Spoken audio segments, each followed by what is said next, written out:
sampaikan pagi ini tentang masalah wasiat daripada Nabi Allah Khadir alaihissalam kepada Nabi Musa alaihissalam.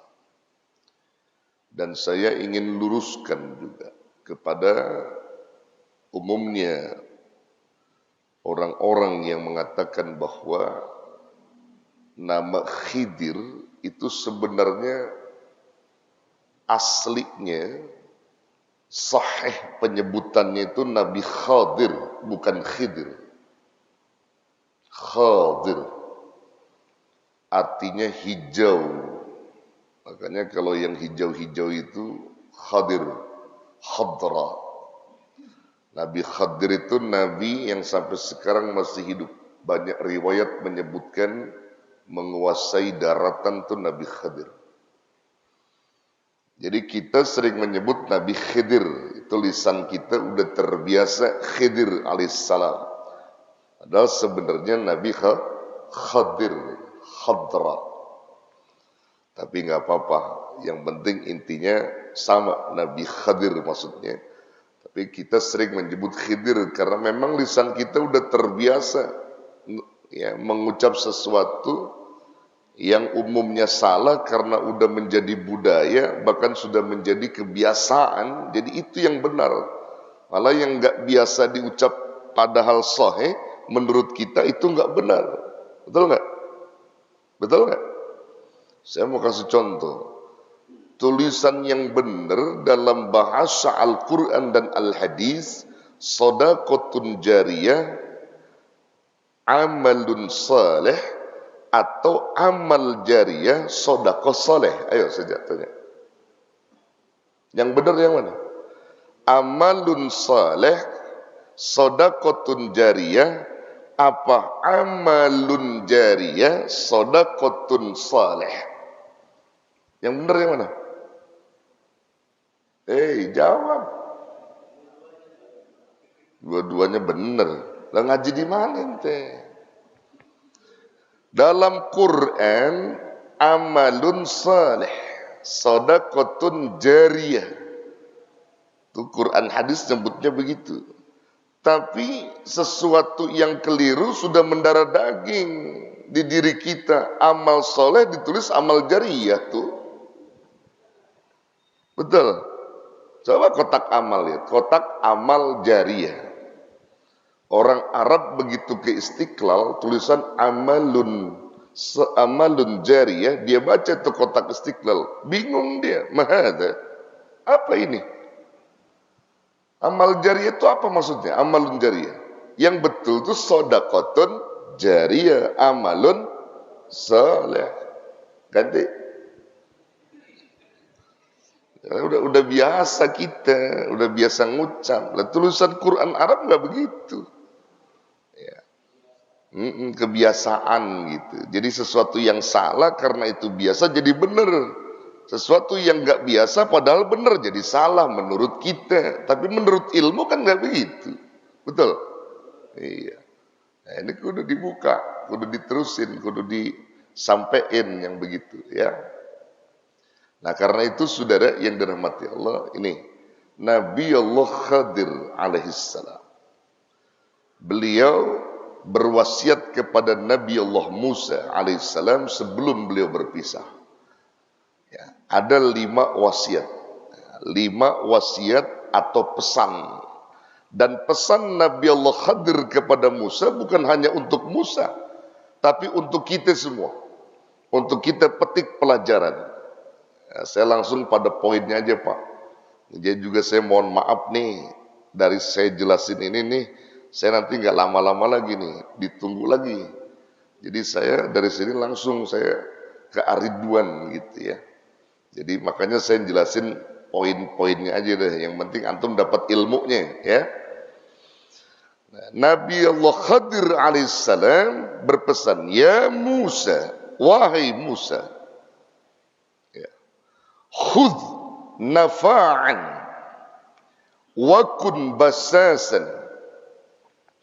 wala tamshi min ghairi hajatin wabki ala khati'atik ta'allam al-ilma lita'amala bih. 5 pesannya. Ada berapa? 5. Udah tahu? Ada berapa? 5. Udah tahu? Itu tadi. Baru 5 dong. 5 wasiat Nabi Khadir. Wahai Musa, khudh nafa'an. Yang pertama, khudh nafa'an. Ambillah olehmu kemanfaatan. Bisa diartikan, jadilah kamu orang yang berguna, yang bermanfaat dunia akhirat untuk makhluk-makhluk Allah lainnya. Ini seiring dengan hadis Rasulullah sallallahu alaihi wasallam, khairun nas anfa'uhum linnas. Sebaik-baik manusia, mereka adalah orang yang memiliki kontribusi kepada orang lain, yang berguna, bermanfaat untuk orang lain. Jadi kalau jadi manusia itu biar punya manfaat, Pak, buat orang lain. Ini pesan yang luar biasa. Jadilah kamu orang yang berguna, bermanfaat buat orang lain. Itu yang disebut dengan jariyah nantinya. Kemanfaatanmu itu menjadi jariyahmu. Bahkan sampai matimu, manfaatmu terus dinikmati. Hasil-hasil karyamu yang dapat memberikan manfaat untuk orang lain masih dinikmati anak cucu kalian. Jadilah kamu orang yang berguna, yang bermanfaat. Kita bertanya, apa saja kalau begitu yang bisa memberikan manfaat buat diri kita dan orang lain? Kalau kita runut, banyak saudara. Tapi baginda Rasulullah sallallahu alaihi wasallam memberikan 3 poin saja. 3 poin saja. Bila engkau memiliki 3 poin ini, 3 hal ini, kau mampu menggunakannya dengan sebaik-baiknya, insya Allah kau menjadi orang yang bermanfaat, berguna dunia akhirat. Dan Allah ridho kepada engkau. Apa saja itu? Ini 3 meliputi seluruhnya, Pak. Yang pertama, harta. Yang kedua, tahta. Atau bisa diartikan kekuatan atau kekuasaan. Yang ketiga, ilmu. Yang pertama, harta disebut Nabi. Man kana lahu malun falyatasaddaq bimalih. Siapa orang yang diberikan harta oleh Allah, dititipkan harta oleh Allah, hendaklah ia sedekahkan hartanya, manfaatkan hartanya di jalan Allah sehingga bisa dirasakan oleh banyak orang dan hasil karyanya akan terus mengalir sampai hari kiamat. Diberi harta, jangan sombong. Sedekahkan, gunakan, manfaatkan harta itu di jalan Allah. Masya Allah. Ini kita dilarang kikir, Pak, dalam hal ini. Jadi punya harta jangan pelit, jangan kikir, cuma dititipin doang sama Allah. Kita cuman hak guna pakai saja. Yang punya Allah, dititipin tuh harta. Maka kita jangan seperti Korun. Korun itu dititipin harta, sombong. Yang pada akhirnya Allah benamkan Korun berikut harta-hartanya. Itu karena kesombongannya. Makanya kalau ada orang kaya sombong, Korun itu. Yang pelit sama hartanya, Korun. Ada Korun di sini? Korun, ada Korun di sini? Nggak ada. Ya, punya harta, pelit, kikir, merasa dirinya yang paling segalanya. Ada lagi yang kedua, ntar itu. Nah, ini tadi contohnya Korun tuh. Korun tuh jangan pakai ditiru itu, kagak boleh. Kita tiru Korun. Yang nggak boleh kita tiru Korun. Itu orang kaya yang nggak boleh ditiru yang begitu. Jadi harta ini penting untuk dimanfaatkan. Jangan pelit. Karena banyak orang-orang yang pelit sama harta. Itu saking pelitnya, saudara. Saking pelitnya. Orang minta dosa ke rumahnya aja nggak dikasih. Orang minta dosa nggak dikasih, saking pelitnya itu. Dosa nggak dikasih, harta nggak dikasih. Ini orang raja kikir ini. Na'udzubillah summa na'udzubillah. Makanya ulama-ulama kita nyebutin tuh Kalau saya sebutin lagi nanti jadi banyak lagi nih. Atau ulama kita dalam beberapa kitab itu menyebutkan ada 5 golongan yang jangan boleh kamu temenin. Karena kalau kamu temenin tuh 5 golongan, kamu bakal ke bawah sama dia. Siapa aja dia? Saya ambil salah satunya aja deh ya. La tashabanna bakhilan. Jangan kamu akrabkan, berteman dengan orang kikir pelit. Jangan temenin orang kikir pelit mah. Wala tashabanna fasiqan. Jangan kamu berteman dengan orang fasik. Ya. Kikir, fasik jangan ditemenin. Wala tashabanna kadziban. Jangan kamu berteman akrab dengan orang-orang yang dusta, pembohong. Jadi pemimpin-pemimpin pembohong jangan ditemenin, jangan dipilih. Ini lu juga sih. Ada pemimpin yang bohong. Hei, ada nggak? Lu jangan takut-takut. RT RW lu bohong nggak? Kalau RT RW bohong jangan dipilih lagi. RT RW bohong, jadi RT aja udah sombong banget ya. Ada nggak orang jadi RT sombong? Nggak ada. Kagak sholat tuh RT sombong. Kagak mau ngaji sombong tuh RT. Maksudnya kalau jadi RT jadi RW contohin ngaji, duduk bareng-bareng sholat jamaah rajin tuh RT namanya. Jadi RT bansos doang diurusin. Ya, ada nggak RT? Biarin kamu gua kata aja sih. Saudara yang dirahmati Allah itu penting. Jangan berteman sama orang bohong. Ya. Itu berapa itu ya tadi ya? Berapa tadi itu? 3 ya? Ya. Wala tashabanna ahmaq. Ahmaqan itu artinya orang dungu, orang dungu. Jangan berteman sama orang dungu gitu. Yang terakhir itu kata ulama apa ya? Ya. Ada 5 pokoknya begitu ya. Ada 5 tuh. Ya. Pokoknya ada 5 tuh, gue lupa tuh. Ya, ada 5 pokoknya dah. Nah ini yang tadi inti poinnya apa tadi? Inti poinnya. Kikir ya. Jangan berteman sama orang kikir saudara. Orang kikir itu begini. Kalau laki-laki begini nih. Dia ngantongin rokok. Temennya pada nongkrong, merokok di situ. Rokok temennya diambil tuh orang kikir tuh. Ada nggak? Dasar lu, rokok kiai juga diambil juga sama dia. Itu dia. Kita lihat kantongnya ada tuh rokok. Rokok kawannya yang diambil. Nah itu yang disebut orang lagi ngurangin rokok. Ngurangin rokok orang maksudnya. Nah, jadi saudara yang dirahmati Allah. Orang kikir tuh begitu, jadi nggak mau apa yang dia punya diambil orang gitu. Tapi kalau orang yang lain tuh dia mau ngambil. Gitu. Naudzubillah semua naudzubillah. Nah, jadi harta tadi ya. Jadi pertama harta yang dimaksudkan tadi itu. Ya, kalau punya harta sedekahkan, yang bisa memberi manfaat buat orang lain. 1, 2 apa?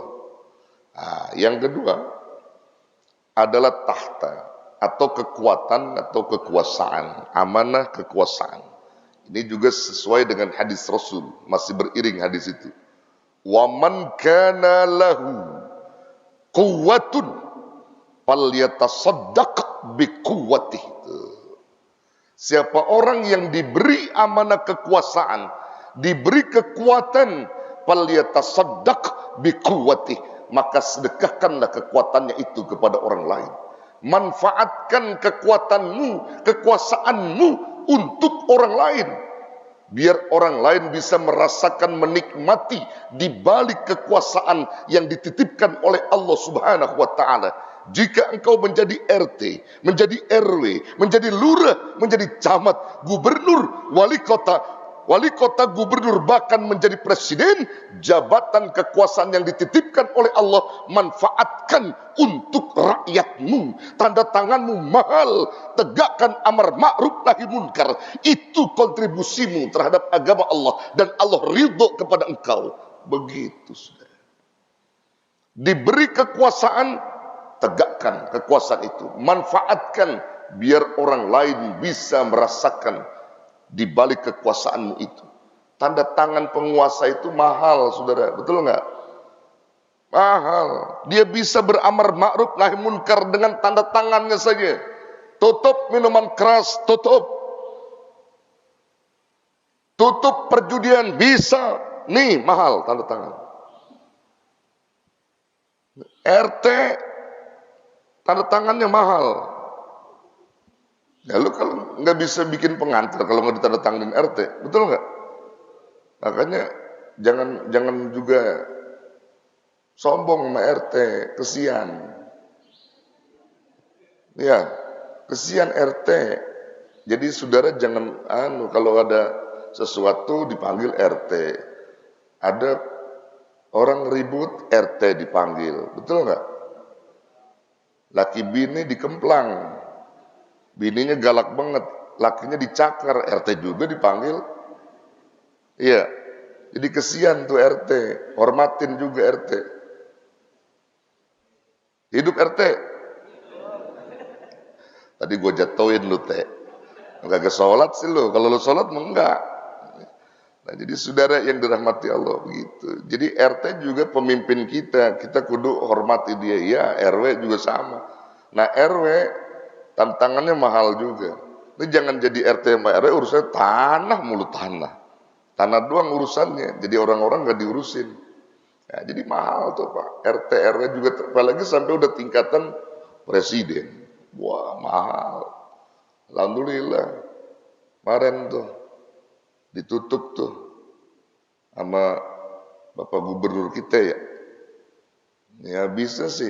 Yang namanya Muhammad Imam Maria boleh minum minuman keras. Ditutup dah. Apa namanya itu? Hah? Ngomongnya apa sih? Gue bingung tuh ngomong. Iya tuh ada aja. Alhamdulillah. Beres urusan. Karena apa? Mahal tanda tangan. Gak sesuai dengan tuntunan ajaran. Tanda tangan. Tutup. Beres. Sudah. Gampang udah. Makanya tuh kalau orang bisa berkuasa, diberi amanah kekuasaan, dia bisa manfaatkan, nah itu baru Allah ridho dengan dia. 2, 3, yang tadi saya bilang tadi itu ya, amanah kekuasaan ini jangan ditiru Fir'aun. Kalau meniru Fir'aun kacau dah.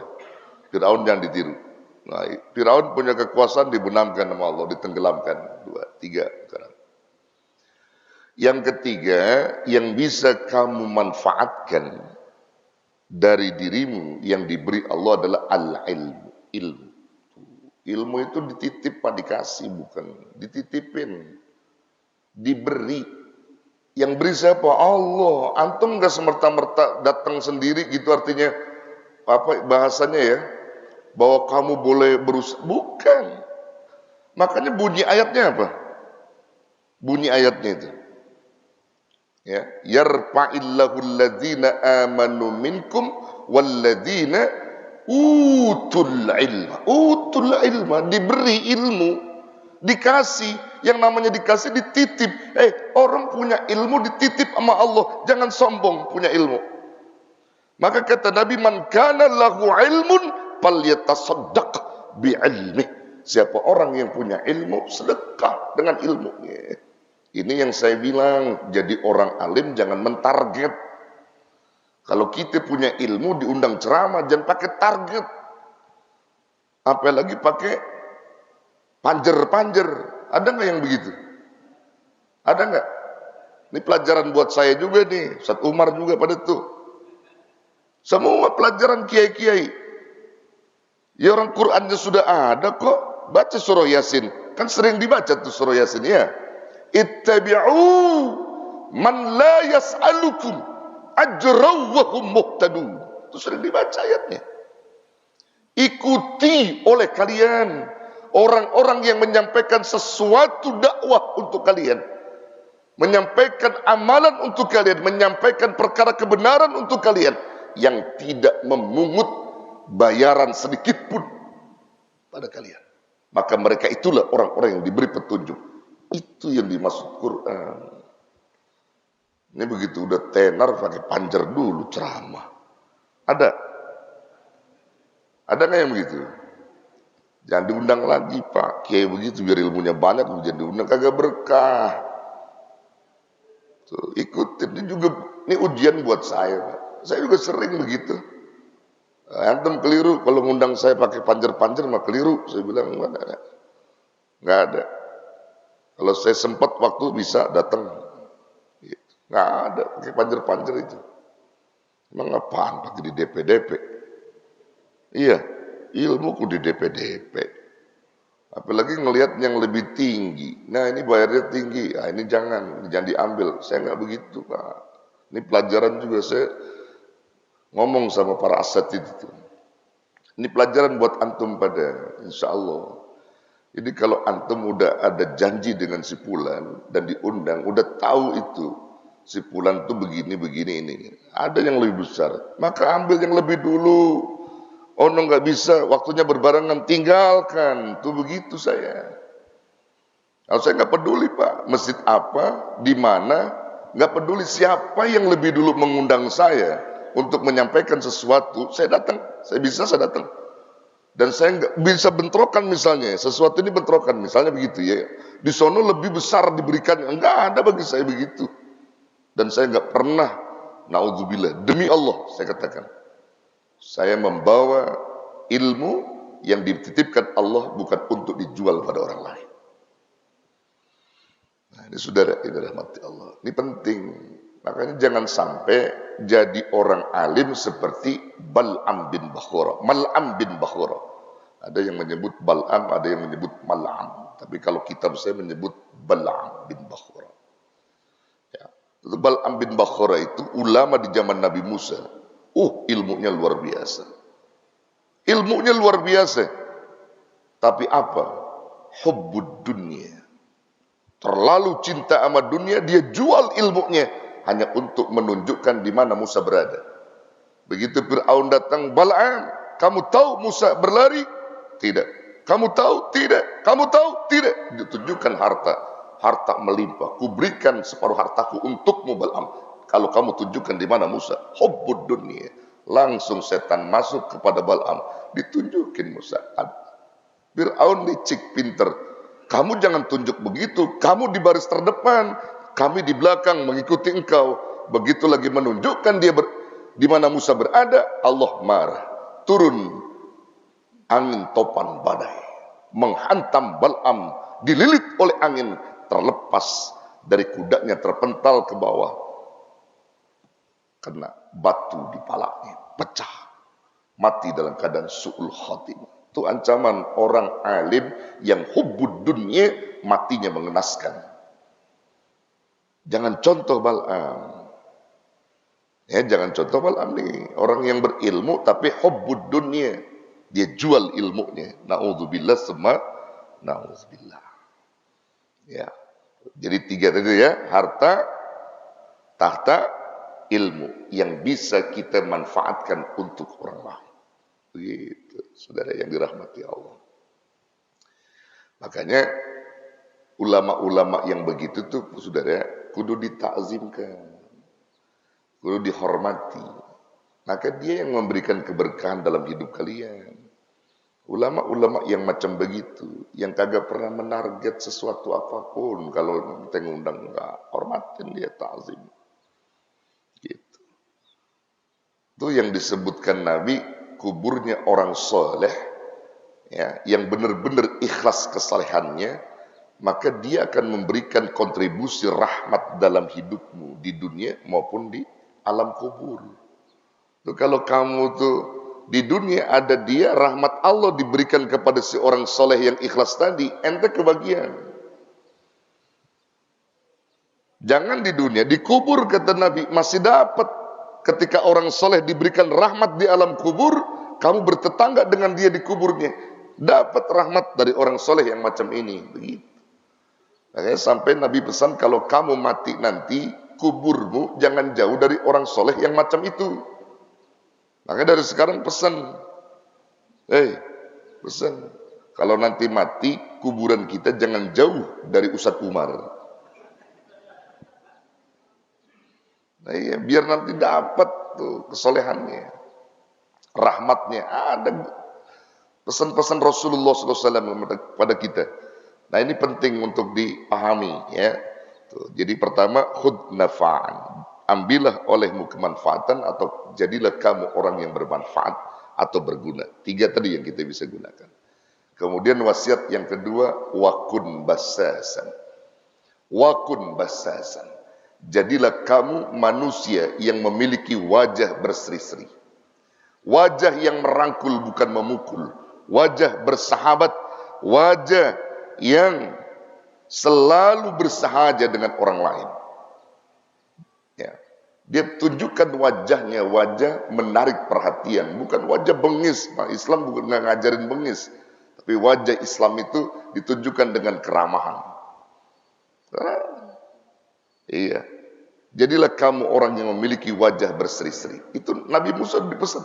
Ternyata Nabi kita juga memesankan kita seperti itu. Kenapa Nabi menyebutkan at-tabassam li akhika sadaqah? Senyum kepada saudaramu itu sedekah. Karena itu merupakan kontribusi wajahmu kepada dia. Orang kalau murah senyum, itu akan memberi perhatian khusus untuk orang lain. Ternyata Islam bukan kejam. Islam itu ramah. Senyum itu sedekah. Itu Nabi yang nyebut. Makanya antum tuh duit kagak bisa sedekah, harta nggak bisa sedekah, senyum dah. Banyakin senyum. Ntar ente pulang dari sini nih senyum aja. Senyum aja saudara. Pokoknya mulai keluar dari pintu masjid ini udah mulai senyum. Terus tukang roti lewat senyum. Ada ini senyum terus. Paling tetangga bilang, udah lama begitu. Nah, saudara yang dirahmati Allah. Senyum itu merupakan ibadah, sodakohmu kata Nabi. Wajah. Karena Nabi sendiri memiliki wajah yang berseri-seri. Maksudnya wajah yang murah senyum. Sampai Abdullah bin Salam pendeta Yahudi di kota Madinah. Masuk Islam karena wajah Rasulullah Sallallahu Alaihi Wasallam. Subhanallah. Beliau ingin tahu Rasulullah itu siapa, Muhammad itu siapa. Datang di kota Madinah ketika hijrah, ditungguin sama Abdullah bin Salam, pendeta Yahudi. Begitu berpapasan, itu Rasulullah berjumpa antara pendeta Yahudi dengan Rasulullah. Abdullah bin Salam gak pernah tahu kalau itu adalah Rasulullah. Kaget luar biasa, karena belum pernah ditemukan wajah semacam ini. Hingga Abdullah bin Salam bertanya, wajah siapa ini sebenarnya? Ketika diinformasikan bahwa ini adalah wajah Nabi kita Muhammad Sallallahu Alaihi Wasallam, gemetar dia. Pada saat itu dia beri kesaksian tentang wajah Rasulullah Sallallahu Alaihi Wasallam. Inna hadal wajha laisa biwajhil kadzab. Sesungguhnya wajah orang ini adalah wajah yang tidak pernah menyimpan kedustaan. Subhanallah. Terpancar wajah-wajah jujur, Pak. Terpancar wajah-wajah yang setia. Rasulullah. Kalau lu kan tampang-tampang bohong ini. Rasulullah tampang jujurnya terbawa, dari auratnya terbawa, saudara.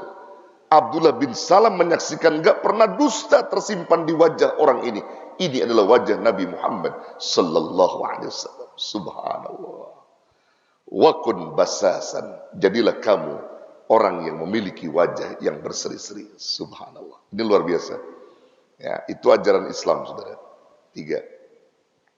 Wasiat yang ketiga, wala tamshi min ghairi hajatin. Jangan kamu langkahkan kakimu sebelum tujuanmu jelas. Niat dan tujuanmu jelas, sebelum itu jangan kau langkahkan.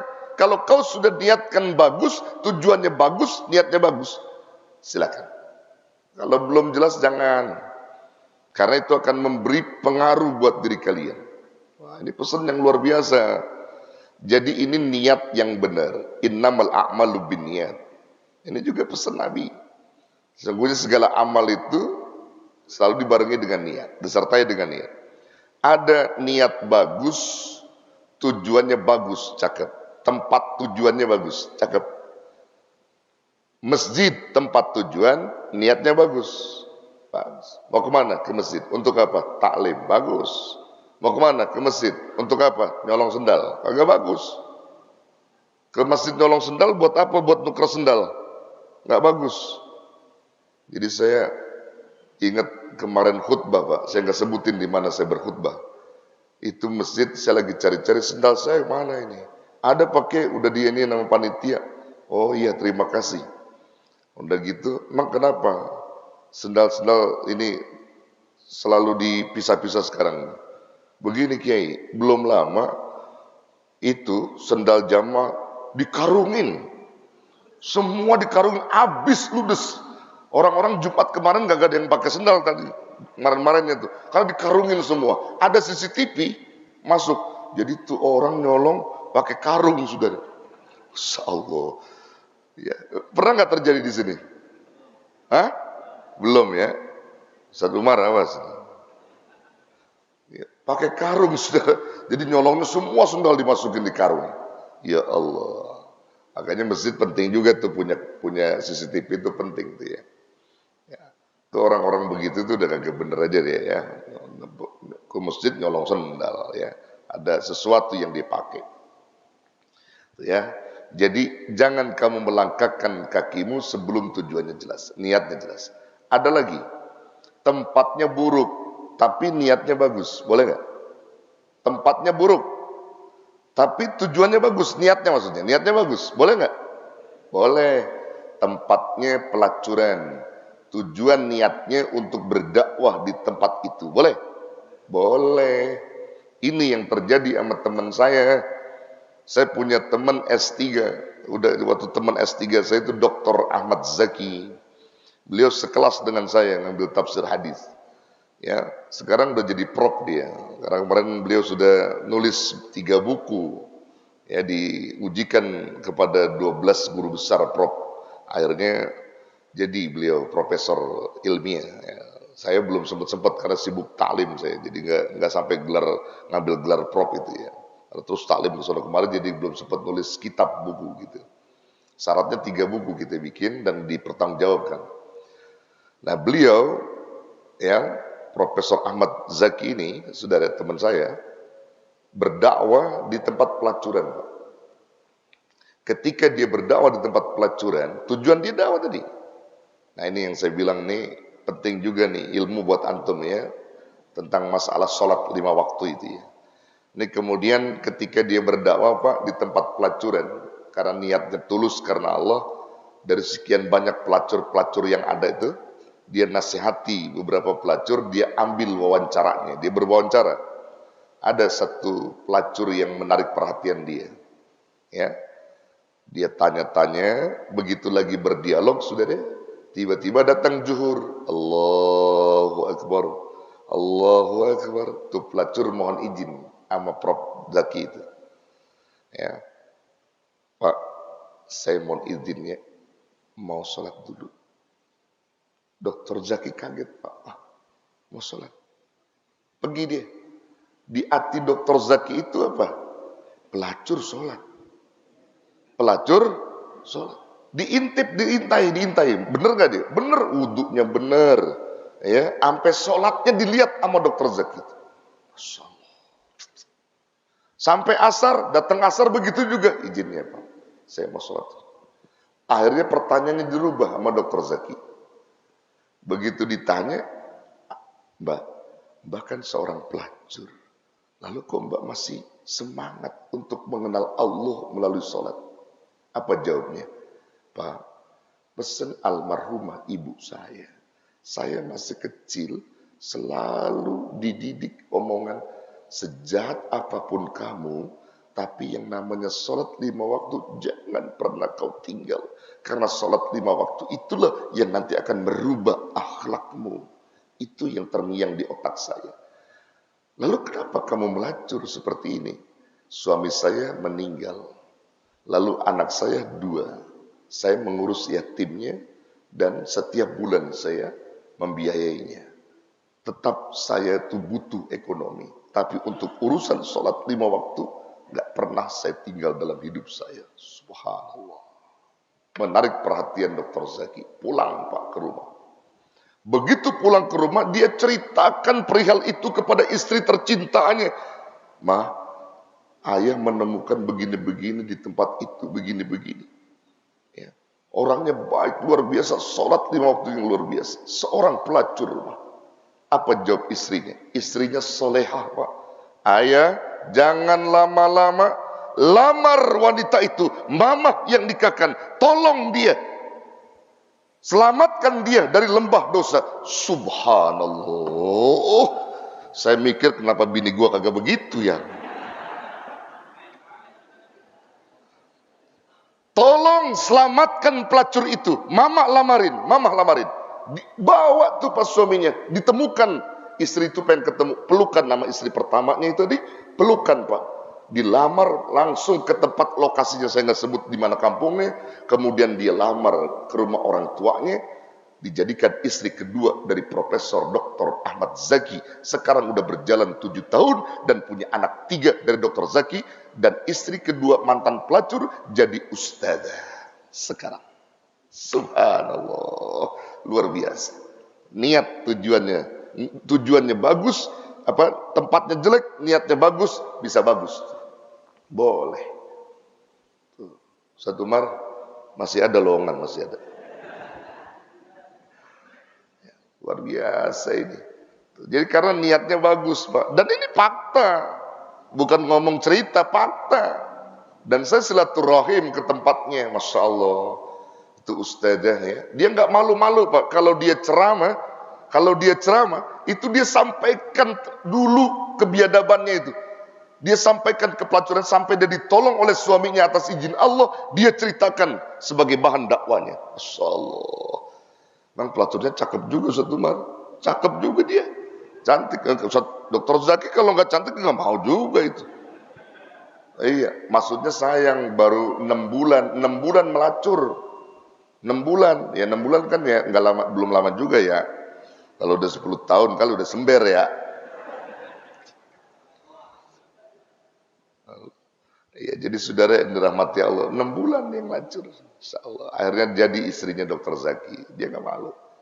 Ya, belum lama juga main ke rumah saya itu sama istrinya. Dua-duanya dia bawa tuh. Turun dari mobil Alphard dia bawa dua-duanya. Istri saya ceritain begitu merengut aja. Deh, jadi orang perempuan merengut aja lo. Gue ceritain dia kagak mau, dia ntar niru lagi. Ada aja orang perempuan. Sama orang perempuan lu juga begitu ya? Sama ya? Orang perempuan sama aja kali ya, nggak istri kaya nggak istri orang ya. Iya. Saya juga lagi cari amalan nih Pak buat bini saya, buat adem gimana sih caranya ya. Saudara yang dirahmati Allah. Ya, itu yang keberapa tadi ya? Wasiat ketiga ya. Nah, sekarang wasiat keempat. Wasiat yang keempat, wabki ala khati'atik. Menangislah kamu atas dosa-dosamu, atas kesalahanmu. Ini tempat tujuannya tobat, artinya disuruh tobat ini. Nabi Musa jadi menangisi dosa, bertobat kepada Allah Subhanahu wa taala karena manusia tempatnya salah dan lupa. Orang yang selalu beristighfar kepada Allah, yang selalu dirindukan Allah, selalu diridhoi oleh Allah. Istaghfiru rabbakum innahu kana ghaffara. Disuruh banyak istighfar, Pak. Ini pesannya buat kita itu banyakin istighfar. Karena kita setiap hari itu dikelilingi dosa. Banyakin istighfar. Nangis atas segala dosa-dosa yang kamu perbuat. Terutama di waktu malam Anda sujud. 5 terakhir. 5. Ta'allam al-ilma lita'amala bih. Carilah ilmu. Tuntutlah ilmu. Dengan tujuan dan niatmu agar engkau bisa mengamalkan ilmu yang kau cari. Ini penting tuh. Ya, sehingga tadi jadi orang yang benar-benar tulus, Pak. Memiliki ilmu, mencari ilmu tujuannya untuk mengamalkan ilmu. Bukan untuk menjadi orang atau mencari kepuasan dunia kalau nanti sudah pintar, bukan itu. Tapi untuk mengamalkan ilmu. Berapa banyak orang yang punya ilmu tapi tidak mengamalkan daripada ilmunya. Itu juga yang disebutkan, ada orang pinter tapi nggak bener, ada orang bener tapi pinter. Kira-kira yang pantas yang mana, Pak? Pinter tapi nggak bener, bener tapi nggak pinter. Yang mana tuh? Pinter tapi bener. Nah, itu yang bagus tuh. Yang bagus itu pinter tapi bener. Ini dimaksudkan ini pinter tapi bener. Ta'allam al-ilma li ta'mala bi. Kamu cari ilmu, pinter kamu, bener kamu, amalin ilmumu. Itu orang pinter berilmu yang bener. Ada orang pinter kagak bener. Tadi punya ilmu tapi nggak diamalkan ilmunya. Itu orang pinter gak bener. Ada lagi orang bener ngamalin ilmu, ngamalin yang dia punya, tapi dia nggak berilmu begitu. Itu namanya bener tapi nggak pinter. Tapi masih bagus juga, insya Allah ke bawah pinter dia itu. Orang bener tapi nggak pinter masih ke bawah bener juga dia nantinya tuh. Walaupun dia nggak pinter gitu. Jadi antum pilihnya yang mana? Pinter tapi bener, bener tapi pinter. Ya bagus deh kalau begitu. Kalau antum pilih itu bagus dah insya Allah. Ya. Mudah-mudahan antum semuanya dibenarkan oleh Allah, dipintarkan juga oleh Allah Subhanahu wa taala. Dan kalau jadi orang pintar, dia benar, maka insya Allah itu memberikan kontribusi juga buat orang banyak. Amin ya rabbal alamin. Nah, ini aja saya kira yang disampaikan.